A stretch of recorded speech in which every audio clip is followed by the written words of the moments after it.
नमस्कार, आप देख रहे हैं न्यूज़ 24। मैं हूं आप सभी के साथ विपनेश माथुर और ब्रेकिंग विद एजेंडा में आप सभी का बहुत बहुत स्वागत है। ब्रेकिंग विद एजेंडा में आज चर्चा करेंगे अग्निवीरों के आक्रोश की, भर्ती की आस लगाए नौजवानों की, उनके विरोध में धीरे धीरे साथ खड़े हो रहे विपक्ष की और सरकार की उन कोशिशों की जो युवाओं को समझाने में लगी हुई हैं। चर्चा इसीलिए अहम है क्योंकि सेना की नई भर्ती स्कीम अग्निपथ से युवा खासे नाराज हैं, सड़कों पर उतरे हुए हैं। चौथा दिन है, गुस्से में सरकारी संपत्ति को नुकसान भी पहुंचा रहे हैं, जो कि बिल्कुल गलत है, ठीक नहीं है और पूरे देश का माहौल खराब हो रहा है। चर्चा इसीलिए क्योंकि सरकार अग्निवीरों को समझाने और मनाने के लिए नई नई छूट दे रही है जो पहले नहीं दी गई थी, जैसे आयु सीमा में छूट, दूसरे सुरक्षा बलों में आरक्षण जैसी व्यवस्थाएं। आज रक्षा मंत्री तीनों सेना के प्रमुखों के साथ बैठक कर कोई बड़ा फैसला भी ले सकते हैं। तो चर्चा इसीलिए, क्या सरकार इस विरोध को पहले नहीं आंक पाई थी? क्या यह विरोध पहले रोका जा सकता था? चर्चा इसीलिए क्योंकि अब विपक्ष युवाओं को समझाने की बजाय उनके गुस्से में उनका साथ दे रहा है और स्कीम पर सवाल उठाकर सियासत कर रहा है। तो इस मुद्दे पर कौन सही है, कौन गलत है, युवाओं को कैसे समझाया जाएगा, अग्निवीरों को कैसे मनाया जाएगा, इसी मुद्दे पर करेंगे बड़े पैनल के साथ बड़ी चर्चा। और कहां कैसा माहौल है जानेंगे ग्राउंड पर मौजूद हमारे संवाददाताओं से। अग्निवीरों की भर्ती की आयु सीमा को इस बार बढ़ाकर 21 से 23 वर्ष कर दिया जाए। यह वन टाइम रिलैक्सेशन दिया गया है। इससे बहुत सारे नौजवानों को अग्निवीर बनने की पात्रता स्वतः मिल जाएगी। और मैं यह भी कहना चाहता हूं कि भर्ती प्रक्रिया कुछ ही दिनों में प्रारंभ होने जा रही है। मैं सभी नौजवानों से अपील करता हूं कि सेना में भर्ती होने की वह तैयारी करें और इसका पूरा लाभ उठाएं। हमारा ये भी प्रयास है कि जल्दी से जल्दी हमारे आखिरी जवान तक इस स्कीम के बारे में हम जानकारी उनको प्रदान करें। दूसरी बात, जहां तक युवाओं का सवाल है, मेरी यह राय है कि उनको यह स्कीम के बारे में पूरी तरह अभी तक जानकारी सही तरह से मिली नहीं है। एक बार ये समझ जाएंगे पूरे स्कीम के बारे में तो उन्हें विश्वास होगा कि यह स्कीम न सिर्फ युवाओं के लिए बल्कि राष्ट्र और भारतीय थल सेना तीनों के लिए फायदेमंद और जरूरी है। इस योजना में भर्ती की आयु 17.5 से 21 साल रखी गई है। मुझे ये बताते हुए खुशी है कि पहली भर्ती के लिए उम्र की अपर एज लिमिट 23 साल कर दी गई है। इस चेंज से नौजवानों को फायदा होगा। ये स्कीम तो बहुत ट्रांसफॉर्मेशनल है, बहुत अच्छा स्कीम है और मेरे ख्याल से इसमें सबके लिए फ़ायदा है। लेकिन मेरे ख्याल से लोगों को इसके बारे में ज़्यादा अंडरस्टैंडिंग नहीं हुआ है या मिसअंडरस्टैंडिंग हो गया। तो हमने रीच आउट किया है, हमने कम्युनिकेट किया है इसके बारे में, लेकिन कुछ लोगों को ठीक से इसको मालूम नहीं पड़ा होगा, तो इसलिए डाउट होगा। लेकिन ये वायलेंस और प्रोटेस्ट वगैरह सही तरीका नहीं है इनको। तो भर्ती की जो नई प्रक्रिया है, नई योजना है, इसको लेकर युवा रोष में है, गुस्से में है क्योंकि उनको अपना फ्यूचर खतरे में नजर आ रहा है। कई सवाल अहम हैं। सियासत क्यों हो रही है? क्या ये जो आगजनी हो रही है वो ठीक है? दूसरा, ये क्या इस माहौल को शांत कराया जा सकता है? तीसरा सवाल ये कि सरकार की जिम्मेदारी है तो नेता बाहर क्यों नहीं आ रहे हैं, क्यों युवाओं से बात नहीं कर रहे हैं? एक खास पैनल इस वक्त हमारे साथ मौजूद है चर्चा करने के लिए। बीजेपी सांसद अपराजिता सारंगी जी हमारे साथ जुड़ गई हैं। सभी को टीवी स्क्रीन पर लाइए, आप देख सकते हैं। मैडम, स्वागत है आपका ब्रेकिंग विद एजेंडा की इस बहस में। Doctor Ajay Upadhyay, Congress spokesperson, हमारे साथ मौजूद हैं। टीवी स्क्रीन पर आप उनको देख सकते हैं। मेरे 3 सहयोगी आपको टीवी स्क्रीन पर नजर आ रहे हैं। राजीव रंजन को आप देख सकते हैं, टीवी स्क्रीन पर हैं, आजमगढ़ से हमारे साथ मौजूद हैं। अमिताभ ओझा भी हमारे साथ मौजूद हैं और दानापुर से वो जुड़े हुए हैं। साथ ही सौरभ कुमार पटना से इस वक्त मेरे साथ मौजूद हैं और मेरे 2 और सहयोगी, माफ कीजिएगा, 2 और panelist, Imtiaz Ansari JDU leader और चितरंजन गगन जी थोड़ी देर में हमारे साथ मौजूद होंगे, आरजेडी स्पोक्स पर्सन हैं। बहुत बहुत स्वागत है। लेकिन सबसे पहले अपडेट के लिए, विश्लेषण के लिए जाऊंगी मैं राजीव रंजन के पास, लेकिन अपडेट ले लेते हैं क्योंकि आज बिहार बंद का ऐलान है, विपक्षी पार्टियां समर्थन दे रही हैं इसको। तो अमिताभ ओझा, मुझे सुबह की तस्वीर बताइए और आगे की तस्वीर क्या नजर आ रही है चौथे दिन इस विरोध की? देखिए, आज आंदोलन का चौथा दिन है। आज बिहार बंद का कॉल किया गया था। आइसा, एनोस और उसको महागठबंधन के नेताओं ने, अपना महागठबंधन के दलों ने अपना समर्थन दिया है। लेकिन आज की अगर हम चौकसी की बात करें तो अभी से लेकर सिर्फ जहानाबाद में एक इंसिडेंट को छोड़ दे तो कहीं से कोई अप्रिय घटना नहीं आ रही है, क्योंकि आज चौकसी ज्यादा है। और ऐसी चौकसी अगर पहले से होती तो निश्चित तौर पे ऐसी घटनाएं नहीं होती। आज देखिए, जिस दानापुर स्टेशन पे खड़े हैं, कल ये धू कर जल रहा था, कई ट्रेनें जला गई थी और सिर्फ दानापुर रेल डिवीजन में 167 करोड़ का नुकसान हुआ था, जैसा यहाँ के डीआरएम ने बताया था। तो कल जो स्थिति थी काफी भयावह थी। और लेकिन आज की अगर हम बात करें तो न सिर्फ दानापुर बल्कि उन इलाकों में भी जहां कल काफी हिंसा की घटनाएं हुई थी, वहां पे आज स्थिति समान बनी हुई है। प्रशासन सड़कों पे उतरा हुआ है, चौकसी की काफी व्यवस्था की गई है। वहां पे चूंकि पारा मिलिट्री फोर्सेस का डिप्लॉयमेंट भी किया गया है। कई इलाके ऐसे हैं, पटना में 5 कंपनी लगाई गई है पारा मिलिट्री फोर्सेस की, और इसके अलावा अन्य जिले जहां पे आपको बता दें कि 15 जिले ऐसे हैं जहां पे इंटरनेट सेवा बंद कर दी गई है, जो 19 जून तक बंद रहेगी। और इसके अलावा वहां पे तमाम कोचिंग संस्थानों, शिक्षण संस्थानों को बंद कर दिया गया है। तो इसका असर भी साफ तौर पे दिख रहा। अभी से कहीं से कोई अप्रिय घटना की सूचना नहीं आ रही है। जहानाबाद में टेहटा स्टेशन के पास गाड़ियां जो थाने की जब्त करके रखी गई, आग लगा दी गई है, तो वहां पे पुलिस पे पहुंची है। लेकिन अगर हम बाकी जगहों की बात करें तो देखिए कि यहाँ पे खुद एसएसपी और पटना के जो डीएम है वो मॉनिटरिंग करने निकले हैं, पूरे इलाके का वो भ्रमण कर रहे हैं और लगातार उन इलाकों में जा रहे हैं, संवेदनशील स्थानों में जहां पर ये स्थिति बनी हुई थी कि वहां पे हंगामे का दौर था। हम देखिए कोशिश करेंगे कि पटना के जो डीएम है और एसएसपी वो खुद मौके पे निकले हैं, दानापुर स्टेशन पहुंचे हैं और यहाँ पर वो बात कर रहे हैं किस तरीके से यहाँ आप स्थिति को साफ तौर पे देख सकती हैं, किस तरीके से यहाँ पर जो हालात हैं वो कंट्रोल किया जा रहा है। सर एक मिनट, आप देखिए किस तरीके से यहाँ पे जो स्थिति है, जो पटना के डीएम थे, एसएसपी देख रहे थे, ये लगातार शहर के हर एक इलाके में दौरा कर रहे हैं। लेकिन ये स्थिति कल नहीं थी। कल अगर ये स्थिति होती तो शायद ये इतनी बड़ी तबाही और हंगामा यहाँ पे नहीं मचता। और तमाम जो जिले हैं, बक्सर हैं, आरा हैं, सासाराम है, जहाँ पे कल हिंसा की काफी घटनाएं थी, बेतिया है, वहां भी अभी तक कोई अप्रिय घटना की सूचना नहीं आ रही है कि वहां पे कुछ हुई, क्योंकि जो लगातार फोर्सेज हैं वो सड़कों पर हैं और उस इलाकों को संवेदनशील स्थान जहाँ पे हैं वहां पे मॉनिटरिंग की जा रही है। लेकिन अगर हम दूसरी तरफ बात करें तो छात्र संगठनों की, उन्हें कल रात से ही गिरफ्तारी भी, अभी तक बिहार में 31 एफआईआर दर्ज किए गए हैं, 435 लोगों को गिरफ्तार किया गया है और साथ ही सीसीटीवी फुटेज के आधार पर उनकी शिनाख्त की जा रही है। कल केंद्रीय गृह मंत्रालय ने बिहार सरकार से पूरी घटना को लेकर रिपोर्ट मांगी थी और जिसके बाद कल देर रात तक जो बिहार के गृह सचिव हैं और बिहार के डीजीपी, उन्होंने वीडियो कॉन्फ्रेंसिंग के माध्यम से यह बैठक की थी और उसके बाद आदेश दिया गया था कि किसी भी स्थिति में हंगामा को, हिंसा को रोका जाए और जो भी इस तरह से अराजक तत्व हैं उनके खिलाफ कार्रवाई की जाए। और जिसके बाद बिहार में जो 15 जिले जिनकी बात हम कर रहे हैं, वहां 10 जिलों में 144 लगाया गया, निषेधाज्ञा लगा दी गई है ताकि वहां पे स्थिति को सामान्य की जा सके, वहां पे हिंसा को रोका जा सके। 20 जबकि कुछ छात्र संगठन ऐसे हैं जिन्होंने 20 जून तक का अल्टीमेटम दिया है कि केंद्र सरकार इस योजना को वापस नहीं लेती है तो उनका आंदोलन और उग्र होगा। लेकिन आपको बता दें कि ये आंदोलन जो चल रहा था वो बिना किसी लीडरशिप के चल रहा था। कई इलाके ऐसे हैं जहां पे जो बिना लीडरशिप के चल रहा था, जिसकी वजह से खुफिया एजेंसियां भी इनके बारे में पता करने में फेल रही और इतनी बड़ी घटना को पिछले 3 दिनों में अंजाम दिया गया था। अमिताभ ओझा, आप मेरे साथ बने रहें पॉलिटिकल अपडेट के लिए। मैं, क्योंकि राजनीतिक हलचल भी है इस विरोध को लेकर बिहार में, उसके लिए सौरभ कुमार का मैं रुख करूंगी, राजीव आपका भी करूंगी, लेकिन आज मैं मेहमानों को भी जोड़ना चाहती हूं पहले। और सबसे पहले अपराजिता सारंगी जी, मैं आपका ही रुख कर रही हूं। आप कह रहे हैं कि सियासत हो रही है, तो मैं ये कहती हूं कि सियासत फिर आप होने क्यों दे रहे हैं? आपकी सरकार की योजना है जिससे युवा खुश नहीं है, चौथा दिन है, विरोध प्रदर्शन कर रहे हैं, तो उनको समझाने की जिम्मेदारी किसकी है? जो कंफ्यूजन बना हुआ है इसकी दूर करने की जिम्मेदारी किसकी है? सरकार की। तो नेता क्यों नहीं जाते, क्यों बात नहीं कर रहे हैं? मात्र बयानों तक, ट्वीट तक ही क्यों सीमित हैं? आप सबको मेरा नमस्कार।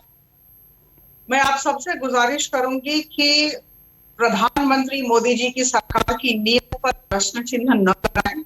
रक्षा मंत्रालय ने 2 वर्ष तक सेनाधिकारियों के साथ और अन्य लोगों के साथ विचार विमर्श करने के बाद इस योजना को कैबिनेट में उपस्थापित किया और उसके बाद कैबिनेट में इस पर मुहर लगाई, ये हम सबको ज्ञात है। तो ये कह देना कि किसी से बातचीत नहीं की गई थी, ये बिल्कुल गलत है, आधारहीन है, भित्तिहीन है। दूसरे देशों में भी शॉर्ट एनलिस्टमेंट प्रोसीडियर सिस्टम ये चल रहा है और बखूबी चल रहा है, सफल हुआ है। हम लोगों ने दूसरे देशों से सीखा है उनसे अपने अनुभव साझा किए हैं और उसके बाद इस योजना को हम यहाँ पर ग्राउंड करना चाह रहे हैं। और ऐसी बात है कि जहां तक केंद्र सरकार का सवाल है, हमारी मानसिकता, हमारी सोच बिल्कुल स्पष्ट है। हम जो आर्म फोर्सेस में फुर्ती लाना चाहते हैं और यौवन पूर्ण हो, यंग हो, एजाइल हो आर्मी, और इसी वजह से हम लोगों ने ये स्कीम को लाया। और मैं कह दूं कि आप देख रहे होंगे कि हमारी सोच में बहुत लचीलापन है, हम बहुत फ्लेक्सिबल हैं। सबसे बड़ा निर्णय यूनियन कैबिनेट ने लिया कि ग्राउंड रियलिटीज को देखकर, ऑपरेशनल नेसेसिटीज को देखकर, जमीनी हकीकत को देखकर, बच्चों की भावनाओं को समझकर इसमें तब्दीलियां जब भी जरूरत पड़ेंगी तो लाई जाएंगी। और यह भार, यह दायित्व आदरणीय श्री राजनाथ सिंह के ऊपर सौंप दिया गया और कहा गया कि किसी भी तरह की तब्दीलियां जो लाई जाएंगी वो रक्षा मंत्री के स्तर पर लाई जाएंगी, अब कैबिनेट में लाने की जरूरत नहीं है। तो मैं आपको बताना चाहती हूँ कि बहुत ही ठीक नियत के साथ इसे लाया गया है। ये अपराजिता जी आप कह रही हैं, लेकिन आप सोचिए, आप खुद ही कह रही हैं कि ये बच्चों के लिए, छात्रों के लिए, नौजवानों के लिए योजना लाए हैं, लेकिन वो मानसिक तौर पर तैयार नहीं है, वो बहिष्कार कर रहे हैं, खुश नहीं है वो, तो उनको समझाने की जिम्मेदारी किसकी है, आप ये बताइए। हम सबकी है, सामूहिक जिम्मेदारी है। देखिए मैं आपको सबको ये बताना चाहती हूँ, तो युवा सड़कों पर उतरा नहीं हुआ मैडम, आपको भी मालूम है। आप मुझे बोलने दें जी, प्लीज मुझे बोलने दें। बोलिए बोलिए। देखिए यह सबकी जिम्मेदारी है, सामूहिक जिम्मेदारी है। अभी दो तरह के लोग हैं। कुछ लोग ये हैं जिन्होंने स्कीम को, योजना को समझा नहीं है। समझाने का काम लगातार सेना के चीफ्स हो, सेना के अधिकारी हो और हम सब आप किए जा रहे हैं, पहली बात। और दूसरा वर्ग ऐसा है जो समझना नहीं चाहता है। देखिए समझा नहीं है और समझना नहीं चाहता, ये दो वर्ग के लोग हैं। समझना क्यों नहीं चाहता है? और मैं ये बताऊं कि कुछ चीजें ऐसी होती हैं, कुछ मुद्दे ऐसे होते हैं, ये सेना की बात है, कुछ मुद्दे ऐसे होते हैं राष्ट्रीय सुरक्षा की बात है, इसमें किसी भी तरह का विरोध शोभा नहीं देता है। हम सबको मिलकर बच्चों को समझाना है। और लगातार आपने अभी फिर देखा कि पहले बैच के लिए 5 वर्ष की छूट दी गई और उसके बाद आसाम राइफल्स में भी 10% रिक्तियों को आरक्षित करने का भी महत्वपूर्ण निर्णय आदरणीय गृह मंत्री ने लिया। ये काम पहले भी तो किया जा सकता था मैडम, इस विरोध को आप रोक सकते थे, इस प्रदर्शन को आप रोक सकते थे। अगर आप ये विरोध देखकर अब सोच रहे हैं, कदम उठा रहे हैं, तो पहले भी किए जा सकते। तो क्या मैं ये मानूं कि आनन फानन में लाई गई है ये योजना? बिल्कुल नहीं। मैंने कहा 2 वर्ष तक इस पर चर्चा हुई और देखिए पहले भी यूनियन कैबिनेट ने कह दिया कि जब जमीनी हालात को देखकर और अगर जो भी जिस तरह के रिएक्शन, प्रतिक्रिया आती है, बातचीत करके फिर तब्दीलियां लाई जाएंगी, तो हम तैयार हैं। और मुझे लग रहा है कि जून 2023 तक 46,000 रिक्रूट्स आ जाएंगे। काम शुरू हो गया है, प्रक्रिया शुरू हो गई है। आपके माध्यम से सबसे अनुरोध करना चाहूंगी कि नीति और नियत पर प्रश्न चिन्ह न लगाएं और समझाने में मदद करें, बच्चों को समझाने में मदद करें। ठीक है, मैं रिएक्शन ले लेती हूं। के साथ खड़ी है डॉक्टर अजय उपाध्याय। अरे नीति और नियत पे सवाल क्यों उठा रहे हैं आप? बच्चों को समझाने में मदद क्यों नहीं करते हैं? राजनीति का क्या मुद्दा मिल गया आपको? क्यों राजनीति में लगे हुए हैं आप? विपिनेश जी, सच पूछिए तो भारत की सुरक्षा, राष्ट्रीय सुरक्षा का जब प्रश्न आएगा या युवाओं के भविष्य का प्रश्न है, ये राजनीति का मुद्दा नहीं है, राष्ट्र नीति का मुद्दा है। दुर्भाग्य से भाजपा जो है सिर्फ इस पे राजनीति करने का प्रयास कर रही है। जैसा सारंगी जी ने अभी भी कहा, ये किसानों के मुद्दे पर भी जब बात हुई थी तो इन्होंने कहा था कृषि कानून हम बातचीत करके लाए हैं। किससे बात हुई थी और कब बात हुई थी सबको पता है। देश किस तरह से जलता रहा और ये किस तरह उनको उग्रवादी, आतंकवादी कहते रहे। आज फिर वही दौड़ आया है। पहली बात, जिस तरह से आगजनी हो रही है कहीं से भी सही नहीं है। महात्मा गांधी के देश में ऐसा नहीं होना चाहिए और उन सभी नौजवानों से कांग्रेस पार्टी हम अपील करते हैं कि ऐसा ना हो। क्योंकि जिस प्रदेश से मैं आता हूं सबसे ज्यादा आगजनी का शिकार वही प्रदेश है और सबसे ज्यादा युवा वहां पे जो है तैयारियों में रहते हैं अपने जीवन में। कर रहे हैं डॉक्टर उपाध्याय जी, आप विपक्ष में हैं, अहम हिस्सा है, तो आप क्यों नहीं जाते नौजवानों को समझाने के लिए? इन मुद्दों पर जो सरकार ने गलतियां लगातार की है, अग्निपथ योजना नहीं है, युवाओं के भावना और भविष्य के साथ खिलवाड़ करने का ये योजना है। और मैं बोलता हूं मोदी जी के मित्र वीर योजना के तहत इसको लाया जाने का प्रयास है। बच्चों में भी यदि कोई बात है और बच्चों को नासमझ समझा जा रहा है, जो उनका कैरियर है वो नासमझ हो जाते हैं। जब किसानों के मुद्दे आते हैं तो वो नासमझ हो जाते हैं। क्या समझदार भाजपा वाले हैं? मैं सारंगी जी से अपील करता हूं कि पहले अपने बच्चों को भेजें इस 4 साल के नौकरी में। 4 साल की जिंदगी और फिर अंधेरी रात, ये कौन सी नौकरी आप देने की बात करते हैं? नहीं, आपको तो सब गलत लग रहा है। आपको चाहिए। नोटबंदी गलत लगा, नहीं, आपको जीएसटी गलत लगा, आपको कृषि कानून देखा गलत ना। लगा, आपको ये सेना भर्ती की नई प्रक्रिया गलत लगी, तो आपको तो कुछ अच्छा दिख ही नहीं। ऐसा तो नहीं हो सकता ना कि सब कुछ ऐसा गलत नहीं हो। है, ऐसा नहीं है, ऐसा नहीं। आखिर सरकार क्यों बार बार उसको पीछे मोड़ना पड़ता है? नोटबंदी से किस तरह पूरे देश की अर्थव्यवस्था तबाह हुई, जीएसटी से क्या हाल हुआ, पूरा देश देखा। आपने देखा कृषि कानून क्यों वापस लिया मोदी सरकार ने। और इस अग्निपथ योजना को भी मैं कहता हूं कि इनको भी वापस लेना पड़ेगा, क्योंकि ये देश के नौजवानों के हित में नहीं है। 1.5 लाख सरकारी मैंने सेना में खाली पद हैं, क्यों नहीं उसको भरते? मेडिकल और फिजिकल किया हुआ बच्चा घूम रहा है रोड पे, वो निराश हो रहा है।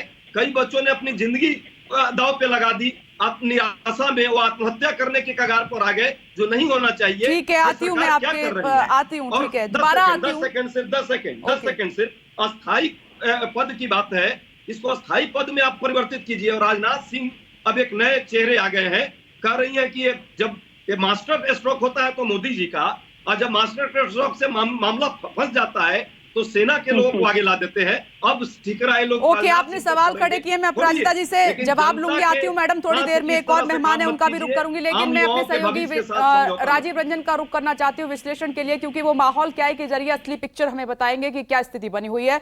साथ ही राजीव, सवाल में ये जोड़ना चाहती हूँ कि जब सरकार अब बदलाव कर रही है, जैसे आयु सीमा को बढ़ा दिया गया, दूसरी तरफ आपने देखा कि केंद्रीय सशस्त्र पुलिस बल में रिजर्वेशन की बात कही जा रही है, असम राइफल्स में रिजर्वेशन की बात कही जा रही है, तो ये कदम पहले भी तो उठाए जा सकते थे राजीव।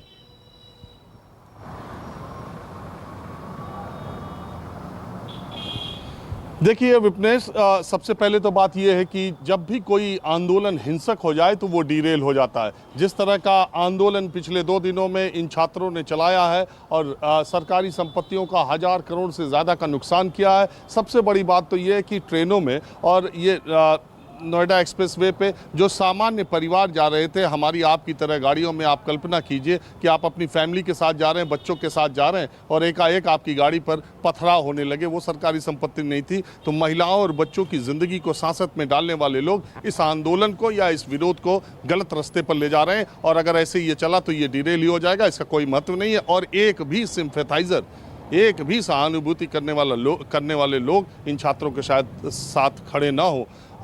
पहली बात तो ये है। अब दूसरी बात ये है कि सरकार, केंद्र सरकार अगर कोई नीति बनाए या राज्य सरकार कोई नीति बनाए और उस नीति का विरोध किया जाए लोकतांत्रिक तरीके से अगर, और उसमें कमियां बताई जाएं, तो उसको सरकार में बैठे लोग या सरकार से जुड़े पार्टी के लोग राष्ट्रद्रोह, राष्ट्र विद्रोह, देश विरोध, सरकार विरोध का जामा पहनाने लगे। ये एक प्रचलन ठीक सा नहीं चलने लगा। निश्चित तौर पर पहले भी आपने देखा, हमने 1 साल तक किसान आंदोलन कवर किया न्यूज़ 24 ने। हमने कभी नहीं कहा कि कृषि कानून गलत है, हमने कभी नहीं कहा कि कृषि कानून सही है, लेकिन हमने हमेशा ये कहा कि विरोध करने वालों का तर्क ये है और बातचीत के टेबल पर अगर दोनों पक्ष बैठे तो रास्ता निकल सकता है। जिन कृषि मंत्री ने जिन किसान नेताओं के साथ 10 चक्र की वार्ता की, वही उन्हीं नेताओं से 10 चक्र की पहले वार्ता कर ली होती तो रास्ता निकल गया होता। 1 साल तक ये देश के लिए कृषि कानून बहुत अच्छा था और मोदी जी के वापस लेने के बाद ही वो कानून बुरा हो गया। ऐसा कतई नहीं हो सकता। ऐसा कतई नहीं हो सकता कि अग्निपथ योजना में सब कुछ अच्छा ही अच्छा है, और ऐसा कतई नहीं हो सकता कि अग्निपथ योजना में सब बुरा ही बुरा है। लेकिन इस पर बातचीत की जानी चाहिए। मुझे बताइए, मैं यहाँ पर जो सेना में भर्ती के लिए बच्चे दौड़ते हैं, मैं कम से कम 500 बच्चों से मिला। उनके सवालों के जवाब सरकार को देने चाहिए, उनके सवालों के जवाब सिस्टम में बैठे लोगों को देने चाहिए।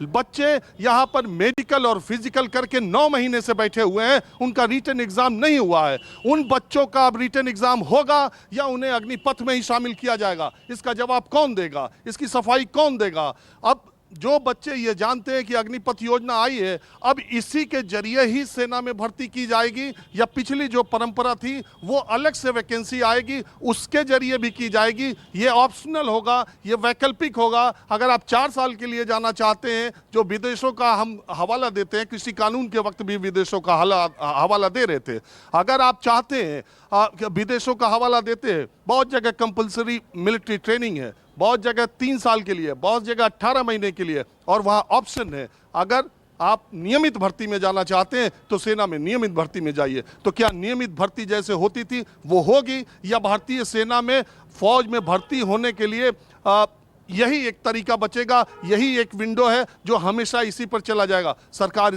और पार्टी जो सत्ता में है उनके लोगों को इसका जवाब देना चाहिए।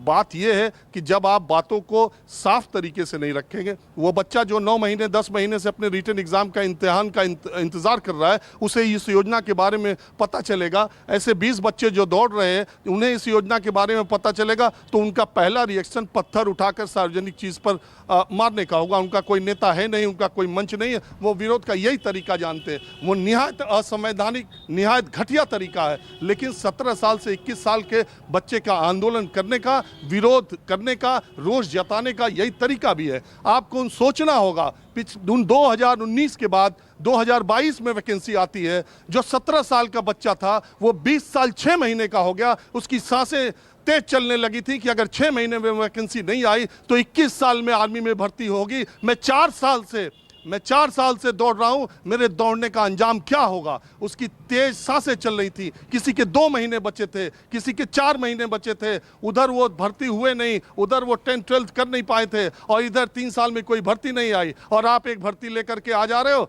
कि ये 4 साल की नौकरी है। और उसमें भी उम्र आपने 21 रखी थी। जब मीडिया में और तमाम लोगों ने, हमने सबने आवाज उठाई, जब सरकार के कान तक ये बात पहुंची कि सही में कोरोना था, 2 साल के उन बच्चों का क्या हुआ, तो आपने 24 घंटे बाद एज रिलैक्सेशन दिया। बहुत सारी जमीनी समस्याएं हैं और जमीन पर लोग बहुत परेशान हैं। सबसे बड़ी बात है, इस कानून के बारे में, इस योजना के बारे में सरकार को बहुत सारे बिंदुओं को साफ और स्पष्ट कर देना चाहिए। विरोध करने वाले लोग भी सियासत के तौर पर सिर्फ ये कह देना कि ये तो लॉलीपॉप है, ये तो झुनझुना है, उसके अलावे सकारात्मक, क्योंकि ये बहुत देश के 30% जनता और नौजवानों से जुड़ी बात है, और योजनाएं आती जाती रहती है। सरकार को अगर लगेगा इसमें और बदलाव करेगी, सरकार को लगेगा सरकार को आगे कैसे इसमें क्या क्या चीज़ें करना पड़ेगा। किसान का आंदोलन हुआ, वापस करना पड़ा। उसी तरह से अग्निपथ योजना में अच्छा खराब देख करके मुझे पूरा यकीन है सरकार कहीं और की है नहीं और किसी और के लिए नहीं, इसी देश की जनता ने उसे चुना है और इतने बहुमत से चुना है जितना रिकॉर्ड है। तो ये यहीं की सरकार है और यहीं के लोगों के लिए, किसी और की है नहीं, किसी और ने बनाई नहीं है। तो कुल मिलाकर के इसमें जो कमियां और जो लोगों के सवाल हैं उसके जवाब अगर सामने नहीं आए तो इस तरह का ये आंदोलन और इस तरह का विरोध होता ही रहेगा। राजीव, आपने बहुत अहम बातें कही हैं, सवाल भी उठाए हैं, जायज हैं, और ये आप खुद नहीं बल्कि उन युवाओं के बीच में गए हैं, उनसे बात की है, उनके सवाल हैं। अपराजिता जी, जवाब दीजिए, क्या युवाओं से एक्सपेक्ट कर रहे हैं आप, जिनके पास जॉब नहीं थी, 3-3 साल से तैयारी कर रहे हैं, आप उनके लिए क्या लेकर आए हैं? उनको अपना फ्यूचर खतरे में नजर आ रहा है, क्या एक्सपेक्ट करेंगे आप? देखिए, 2-3 बातें कहना चाहूंगी। सबसे पहली बात है कि इस योजना को हम सबको समझना होगा। जैसा कि मैंने कहा, हम सबका सामूहिक दायित्व है कि हम बच्चों को भी समझाएं, भड़काएं नहीं। डॉक्टर नवल किशोर जी, आऊंगी आपके पास। और 2 शब्दों में फर्क है, ये समझना होगा। पहली बात मैं कह दूं कि 4 साल के बाद ये जो 46,000 रिक्रूट्स होंगे उसका 75% ये जो बाहर जाएंगे, निश्चित तौर पर इन्हें किस तरह से हम विभिन्न रिक्त स्थानों पर प्राथमिकता देंगे, इस विषय में सरकार कार्यरत है, काम कर रही है और कुछ निर्णय भी लिए गए हैं। उत्तर प्रदेश हो, उत्तराखंड हो, हरियाणा हो, आसाम हो, मध्य प्रदेश हो, यहाँ के मुख्यमंत्रियों ने भी कह दिया है कि पुलिस रिक्रूटमेंट में इन लोगों को प्राथमिकता दी जाएगी। पहली बात। दूसरी बात, बहुत सारे प्राइवेट ऑर्गेनाइजेशन, जो प्राइवेट संस्थाएं हैं, उनको भी धन्यवाद देना चाहूंगी। उन्होंने भी सामने आकर कहा है कि हम अपनी जगहों पर इन्हें निश्चित तौर पर प्राथमिकता देंगे। देखिए, इनके पास 4 साल का अनुभव होगा और एक बहुत बड़ा अनुभव है, सर्टिफिकेट होगा और इन्हें कुछ पैसे भी सेवानिधि पैकेज के हिसाब से दिए जाएंगे। पैसों की बात मैं करना नहीं चाहती हूँ, लेकिन मैं निश्चित तौर पर कहूंगी कि इनके पास अभिज्ञता होगी, अनुभव होगा, एक सर्टिफिकेट होगा और इन्हें प्राथमिकता दी जाएगी। 2 करोड़ पुलिस पर्सोनल हमारे देश में हैं, उनके स्थान हैं, उनके पोस्ट हैं। अपराजिता जी मुझे ये बताइए, मैं अपनी बात करती हूँ, आपकी बात करती हूँ। एक 5-6 साल के हार्डवर्क के बाद, मेहनत के बाद राजीव कुछ कहना चाह रहे हैं। 1 मिनट में अपना सवाल पूछूं, उससे पहले राजीव बोलिए, आप बोलिए। विप्रेश, मैं बहुत छोटी सी बात कहना चाह रहा हूँ। इस योजना में क्या क्या है ये सबको पता है। क्या क्या है ये 1.5 मिनट की बात है कि 4 साल के लिए है, इतने दिन की ट्रेनिंग होगी, इतना पैसा मिलेगा, ये प्रशिक्षित होंगे, 75% इधर जाएंगे, 25% उधर जाएंगे, स्किल्ड होंगे, यहाँ होंगे। इस पर चर्चा बिल्कुल नहीं करनी चाहिए। ये तो बात सामने आ चुकी है, उस पर चर्चा हम करें कि योजना में क्या है, कोई मतलब नहीं। योजना के विरोध में हम बातें रखें, उसका कोई मतलब नहीं। हमारा मतलब है, हमारी कुछ चंद सवाल हैं और इस पर हमेशा चर्चा होनी चाहिए विपनेश, कि वो बच्चे जिन्होंने मेडिकल और फिजिकल दे रखा है, रिटन एग्जाम होना बाकी है, उन बच्चों की अब वो नियुक्ति नहीं होगी, अब वो अग्निवीर में ही समायोजित किए जाएंगे, पहला सवाल। दूसरा सवाल, जो 24 साल के अग्निवीर बाहर निकलेंगे उनको दूसरी नौकरियों में, जैसे कि भूतपूर्व सैनिकों और अधिकारियों को गेस्टेड पोस्ट के एग्जाम में और दूसरे एग्जाम में 5 साल का एज रिलैक्सेशन मिलता है, तो अग्निवीरों को सरकारी नौकरियों में 5 साल का 4 साल का एज रिलैक्सेशन मिलेगा क्या? ये जो सवाल हैं, जो युवाओं के मन में जो शंका है कि क्या अग्निवीर के जरिए, अग्निपथ के जरिए ही भारतीय सेना में अब नियुक्तियां होंगी, बाकी जो नियुक्तियां होती थी रेगुलर अब वो नहीं होंगी, भारतीय सेना में घुसने का, प्रवेश करने का यही एक तरीका है। ये सब सवाल है जिसके जवाब ढूंढने चाहिए। योजना में क्या है, क्या अच्छा है, क्या बुरा है, ये पूरा देश जान चुका है और वो 1.5 मिनट की बात है, उस पर हम बात करेंगे तो नहीं। ये जो सवाल है जी, राजीव आपने फिर से जायज सवाल उठाए हैं। नवल किशोर जी आ रही हूं, क्योंकि ये जवाब अपराजिता जी ही दे पाएंगी इनके जवाब, इन जो राजीव ने युवाओं के सवाल उठाए हैं। मैं जरा ले लेती हूँ और पॉइंट वाइज जवाब दीजिए अपराजिता जी। ये मत बताइए स्कीम में क्या है, जो युवाओं के सवाल इनका जवाब दीजिए। ऐसा है कि राजीव जी, ऐसा मुझे महसूस हो रहा है, विनम्रता के साथ कहूंगी, लग रहा है किसी राजनीतिक दल के प्रवक्ता हैं। नहीं, मैं वही कहना चाह रही हूँ, भारतीय जनता पार्टी की तरफ से, केंद्र सरकार की तरफ से। अब उन्होंने युवाओं की बात आपके सामने रख दी तो आप उनको प्रवक्ता कह रही हैं मैडम। इससे मैं बिल्कुल लग रहा है वैसा ही आप एंकर। अरे वो माहौल क्या है करते हैं मैडम, देखिएगा शाम को शो आता है, युवाओं के बीच में रहते हैं। आप हमारे साथ बातचीत करें। देखिए, आप भारतीय जनता पार्टी की प्रवक्ता होने के नाते केंद्र सरकार की तरफ से कुछ बातें रखना चाह रही हूँ, मुझे रखने दें। मैंने कहा 2 करोड़ पुलिस पर्सोनल का रिक्रूटमेंट किया जाता है और आदरणीय अमित शाह जी, गृह मंत्री जी ने कह दिया है कि आसाम राइफल्स हो, रिजर्व पुलिस फोर्स हो, सीआरपीएफ हो, बीएसएफ हो, इंडो तिब्बतन बॉर्डर पुलिस हो, सीआईएसएफ हो, हर जगह जो जितने भी रिक्रूटमेंट होंगे, इन लोगों को निश्चित तौर पर प्राथमिकता दी जाएगी। इनके पास अभिज्ञता होगी, सर्टिफिकेट होगा। देखिए तो बहुत पुरानी बातें हैं, इसको करने का, लेकिन जो राजीव ने सवाल उठाए हैं उनके जवाब नहीं है। राजीव नहीं है जवाब, क्योंकि ये किसी को नहीं मालूम। सुन लीजिए अपराजिता जी, रिपीटेशन हो रहा है बातों का। 1 मिनट मैडम, 1 मिनट, रिपीटेशन हो रहा है बातों का, ये बता चुकी हैं आप। लेकिन जो राजीव ने सवाल उठाए युवाओं के, उनके जवाब आप नहीं दे पा रही हैं। डॉक्टर नवल किशोर, बहुत देर। 1 मिनट मैडम, आ रही हूँ। आप एंकर हैं, आप कंडक्ट करें प्रोग्राम, ठीक है। मेरा अनुरोध है, आप कंडक्ट करें प्रोग्राम।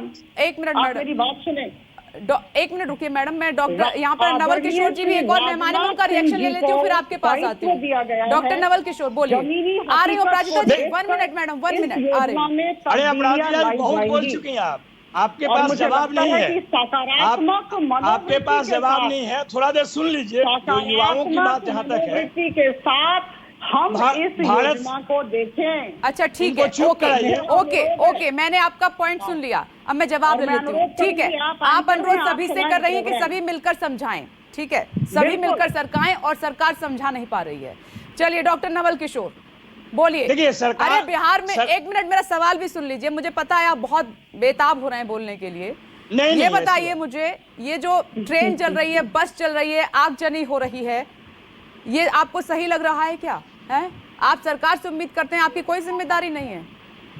देखिए, मुझे जल्दी नहीं है, क्योंकि 35 मिनट में 15 मिनट आपने उनको सुना और 2 मिनट भी नहीं टाइम दिया, तो इसलिए मैं चाहता था कि कुछ बात आ जाए। देखिए, सरकार को ये आदत है कि कोई भी योजना लाती है तो चोरी चोरी चुपके चुपके लाती है, और जब फंस जाती है तो तमाम तरह का उसमें बात करने लगती है कि ये नहीं था, ये था, ये नहीं था, ये था। वही काम इसमें भी हो रहा था।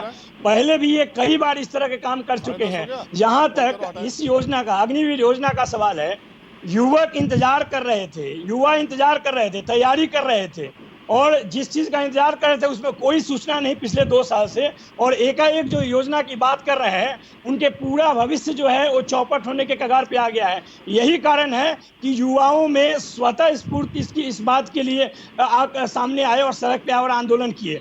ये बात जरूर है कि कोई भी आंदोलन को हिंसा कमजोर ही करती है, और लगातार आरजेडी और अन्य विपक्षी पार्टियां अपील करती रही हैं।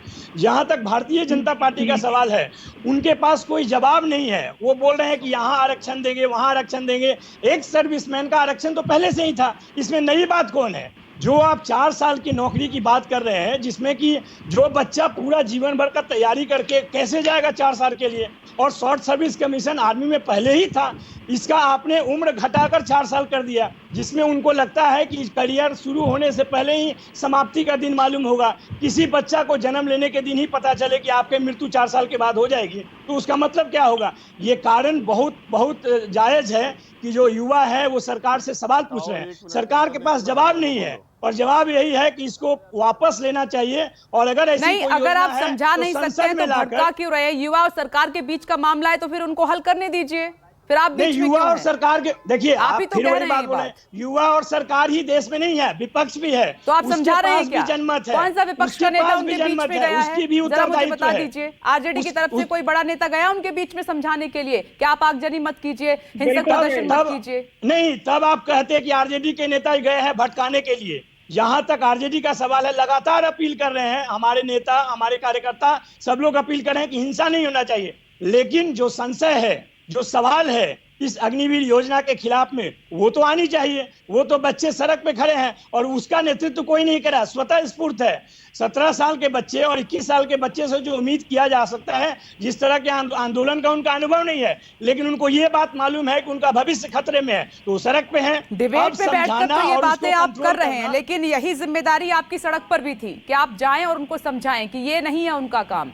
1 मिनट रुकिएगा, मैं आगे डिबेट को बढ़ाती हूँ। उससे पहले एक बड़ी खबर आ गई है, मैं उसका रुख कर लेती हूँ। जौनपुर से अग्निपथ योजना का विरोध चौथे दिन जोरदार तरीके से हो रहा है। जौनपुर में उग्र प्रदर्शन हो रहा है, प्रदर्शनकारी वहां पर भी आगजनी कर रहे हैं। ये देखिए तस्वीरें, बस को आग के हवाले कर दिया गया है, और न्यूज़ 24 इस बात का बिल्कुल भी समर्थन नहीं करता है, और युवाओं से खासतौर पर न्यूज़ 24 अपील करता है कि कानून हाथ में मत लीजिए, ये आगजनी मत कीजिए। आप युवा एज में हैं, आपकी परेशानी है वो बातचीत के जरिए ही हल होगी, ऐसे नहीं होगी, क्योंकि दूसरी तरफ पुलिस कड़ा एक्शन लेने की तैयारी कर रही है। ये देखिए जौनपुर से, यूपी से तस्वीरें, चौथा दिन और पूरी बस को आग के हवाले कर दिया गया है। धुंधु करके ये आग जल रही है। तस्वीरें आपके सामने। सौरभ, मैं थोड़ी देरी से आपके पास आ रही हूं, लेकिन चौथे दिन का एक तो माहौल, दूसरा ये कि जो सियासत हो रही है इस पर, उसका क्या हाल है?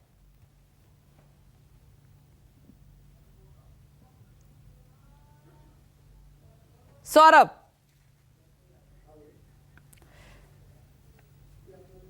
क्या मेरी आवाज आ रही है? सौरभ, क्या चौथे दिन की तस्वीर और सियासत जो हो रही है, विपक्षी पार्टियां भी एकजुट हो गई हैं समझाने की बजाय, क्या हाल है वहां के? जी बिल्कुल, मैं बताना चाहूंगा कि मैं इस वक्त बिहार की राजधानी पटना के डाक बंगला चौराहे पर हूं। आप देख सकती है कि यहाँ पर सियासत जो है वह काफी जोरों पर है, काफी तेजी से सियासत इस मुद्दे पर आगे बढ़ रहा है। जिस तरीके से कल हमने देखा था कि जो छात्र संघ है उनका समर्थन किया था महागठबंधन के पार्टी और नेताओं ने, और कहा था कि वह भी छात्र संगठन के साथ साथ बिहार बंद का समर्थन करेंगे। आप देख सकते हैं यहाँ पर पप्पू यादव की जो पार्टी है और उसके जो कार्यकर्ता है डाक बंगला चौराहे पर जमा हो चुके हैं। सैकड़ों की संख्या में कार्यकर्ता हैं। पप्पू यादव खुद यहाँ पर मौजूद है और पूरी तरीके से कहें तो यातायात को पूरी तरीके से बाधित कर रखा है।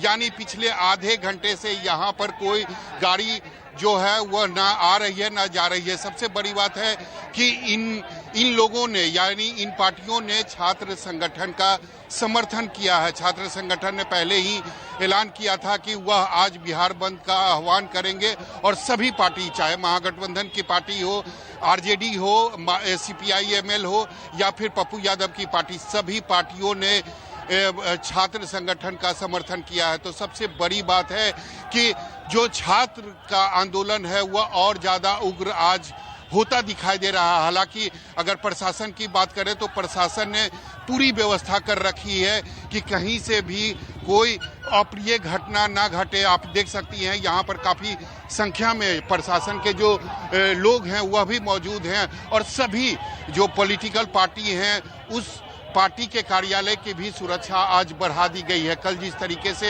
हमने देखा था कि बेतिया में बीजेपी के प्रदेश अध्यक्ष संजय जायसवाल और बिहार की जो डिप्टी सीएम है रेणु देवी, उनके घर पर हमला हुआ था, तो आज उसको देखते हुए प्रशासन जो है वह अलर्ट पर है और सभी पार्टी के जो कार्यालय हैं उनकी सुरक्षा बढ़ा दी गई है। लेकिन सबसे बड़ी बात है कि जो छात्रों का आंदोलन है, क्या छात्र के नाम पर कुछ और लोग हैं, कुछ असामाजिक तत्व हैं जो अपनी रोटी सेक रहे हैं। कल हमने देखा था कि दानापुर स्टेशन को पूरी तरीके से आग के हवाले कर दिया गया था। हालांकि बाद में वहां पर जो सीसी कैमरे की जो फुटेज आई थी उसको देखकर यह कहा जा सकता है कि उसमें अधिकांश ऐसे लोग थे जो अधेड़ उम्र के थे, यानी कहीं से भी वह छात्र नहीं दिख रहे थे। तो निश्चित तौर पर छात्र आंदोलन के नाम पर कुछ ऐसे असामाजिक तत्व हैं जो छात्रों के नाम पर आंदोलन को खराब कर रहे हैं और छात्रों के आंदोलन को बदनाम करने की कोशिश भी की जा रही है। जी बिल्कुल। ये देखिए पटना में अभी क्या है बंद का हाल, वो तस्वीर आपको दिखा रहे हैं सौरभ कुमार और इस पर लगातार हमारी नजर भी रहेगी। आज भी कई जगह पर हिंसक प्रदर्शन हो रहा है। डॉक्टर अजय उपाध्याय, कोई सरकार की योजना का अच्छा हिस्सा आपको क्यों नजर नहीं आता है? अगर खामियां होगी किसी योजना में तो सरकार क्यों लेकर आएगी? इतने मंथन के बाद कोई योजना लाई जाती है उसमें आप कभी अच्छा नहीं देख पाते हैं। तो यही है कि सरकार की नीति और नियत में खोट ना हो। खोट हो यदि सच्चा होती तो ईमानदारी से उस पर पहले चर्चा कर लेती। क्यों नहीं चर्चा करती है? अग्निपथ योजना जो है, सच्चाई है कि जल्दीबाजी में लाई गई योजना है। सरकार के पास न इसके बारे में कोई जानकारी उस लेवल पर जनता के बीच ले जाने का प्रयास की। 17 से 21 साल और 22 साल के बच्चों को आप इसमें इन्वॉल्व करना चाहते हैं। कम से कम जो तैयारी कर रहा है बच्चा उससे बात तो कर लेते, और यदि बात करते तो शायद रास्ता निकलता। अभी भी मौका है। और जो ये चीजें चल रही हैं इसके लिए आप फिर अब विपक्ष को कहीं ना कहीं आरोपित करना चाहते हैं, फिर उनको उग्रवादी और आतंकवादी कहने लगेंगे। कुछ मीडिया वीर और कुछ इनके भ्रमित जो भाजपा के जो भ्रमित वीर हैं वो आएंगे और भ्रम फैलाएंगे पूरे देश में। मैं जानता हूं कि ये सिर्फ इनका काम जो है राष्ट्रीय सुरक्षा पर प्रश्न लगाना नहीं है, युवाओं के भविष्य से खेलना नहीं है। इसमें जो सबसे बड़ा तथ्य आ रहा है वो आ रहा है बड़े बड़े जो बिजनेस मित्र हैं इनके बिजनेस ग्रुप के मित्र वीर योजना भी इसको कहा जा सकता है। कहीं ना कहीं ये चाहते हैं कि सेना के संसाधन का उपयोग करें और जो 75% बच्चे बाहर आए वो ठेके पर नौकरी करें। उन बच्चों को इसकी समझ है ईमानदारी से इनका प्रयास। तो ये प्रश्नों का उत्तर क्यों नहीं देना चाहते कि 1.5 लाख जो सेना में खाली पद पड़े हुए हैं जून तक उसको क्यों नहीं भरने का प्रयास होना चाहिए, जो अस्थायी रिक्त पद है। और योजना जो अग्निवीर योजना अग्निपथ लाए हैं, अग्निवीरों को समझाया जाएगा यदि 1.5 लाख पद उनका परमानेंट भरेगा, उसके बाद यदि ये योजना है तो सबको लगेगा कि चलो सरकार कुछ कर रही है। दूसरी बात, ये विदेशों का बार बार उदाहरण देते हैं। जवाब ले लो। मोदी जी बहुत विदेश में घूमते हैं। 10 सेकंड ओके। मोदी जी को विदेशों से बहुत प्रेम है। देश के संस्कृति और देश में जो इतने सालों का अनुभव सेना का है उससे नहीं है। इजराइल का उदाहरण दे रहे हैं, वहां पे सबको नौकरी है पहले से। वो लोग शौक से देशभक्ति में काम करते हैं। हमारे नौजवान देशभक्ति में जाना चाहते हैं। हमारे पास जनसंख्या है। इन नौजवानों का भविष्य के साथ क्यों खेलना चाहते हैं? ठीक है, जवाब ले लेते हैं। की नौकरी और फिर अंधेरी रात, ये नहीं चलेगा देश के नौजवानों के साथ। और ऐसी बात है तो अपराजिता जी और केंद्र में बहुत सारे मंत्री हैं और जो लोग मीडिया भीड़ इसको समर्थन कर रहे हैं वो सब अपने बच्चे को 4 साल की नौकरी के लिए पहले बेचे, उसके बाद बात करें। किसान का बच्चा सेना में और सुरक्षित वो अपने भविष्य के साथ जाने के लिए तैयार हो, और हमारे और आपके बच्चे यहाँ पे बड़े बड़े पूंजीपतियों के साथ बैठ करके क्रिकेट कंट्रोल बोर्ड का सचिव बना रहे, ये कैसे चलेगा? डॉक्टर जय उपाध्याय, ये क्यों मीडिया करना मीडिया चाहिए? कर रहे हैं, क्या ये किसानों तस्वीरें का- दिखाना बंद कर दें, युवाओं की आवाज एकदम उठाना चलिए। बंद कर नहीं, दें, नहीं, जो नहीं, बात एकदम वो इस- न्यूज़ 24 के नहीं, साथ नहीं, कहना नहीं। चाहते हैं वो बंद कर दें? क्या चाहते हैं आप भी घर बैठ के मीडिया के माध्यम से ये देख पा रहे हैं ना। 1 मिनट रुकिएगा, अपराजिता जी जवाब दीजिए। जी धन्यवाद। देखिए, ऐसा है कि आदरणीय प्रधानमंत्री जी की हर एक सकारात्मक क्रिया के बाद कुछ राजनीतिक दलों की तरफ से नकारात्मक प्रतिक्रिया आती है। तो every action of prime minister Modi there is an equal and opposite reaction, ये हम सबको पता है। आज के संदर्भ में हमें हिंसा का पूरा विरोध करना चाहिए और सब लोग विरोध कर रहा है और ये आग में आगजनी आपके कारण हुई है। इसका ये समर्थन देश की नहीं करना संपत्ति को चाहिए, बर्बाद करने के सबसे लिए पहली जिम्मेदार बात। कौन है? दूसरी बात मैं कह दूं प्रधानमंत्री कि जी की जहां नीतियां तक हैं, केंद्र सरकार भाजपा का के सवाल धर्मवीरों है, की मैं नीतियां कह दूं हैं। हमारा क्यों ऐसी नीतियां आभिमुख्य लाते हैं स्पष्ट जिससे है। देश छत हम बिछत होता है? बच्चों को कभी सुनना किसान चाहते बर्बाद हैं, हुआ, आप कभी प्रस्ताव व्यापारी दें, बर्बाद हुआ, आप नोटबंदी के कारण देश सृजनात्मक अर्थव्यवस्था प्रस्ताव बर्बाद दें, हुई, कंस्ट्रक्टिव युवाओं के सजेशंस दें, आप देशभक्ति पर सुझाव रोक डॉक्टर अजय उपाध्याय 1 मिनट, ऐसे सुनाई नहीं दे रहा है कुछ समाधान भी। करना चाहते हैं। हम इस योजना को कार्यकारी करना चाहते हैं, अच्छा आपकी ठीक मदद है। चाहते हैं। अपराजिता जी, मैंने और आपकी जहां बात भी सुनी समस्या और है, न्यूज़ हमें निश्चित 24 तौर पर ब्रेकिंग बताएं। विद एजेंडा में जो जी। दर्शक अभी आपको सुन रहे हैं उन्होंने भी सुनी, लेकिन मैं आपसे एक बात कहना चाहती हूँ। आज चौथा दिन है विरोध प्रदर्शन का। देखिए, सरकार आपकी है, आप योजना लाए हैं, ये युवा भी आपके हैं, देश के हैं, जिन्होंने आपको वोट देके जिताया है, बिल्कुल। केंद्र में बिठाया है। बिल्कुल। तो प्लीज कृपया करके, अभी उनका कोई नहीं है तो आप जाइए, उनको समझाइए, उनसे बातचीत कीजिए, वह यही चाहते हैं। सिर्फ बयानों तक नहीं, मीडिया आए तब मत बोलिए, खुद जाइए, पहल कीजिए, ये आपकी जिम्मेदारी है अपराजिता जी, समझिए। और आप खुद कह रही हैं इस बात को, ध्यान से सोचिएगा। देश को जलाने का जिम्मेदारी है। ठीक है, आप दोनों का बहुत बहुत देखिए, शुक्रिया।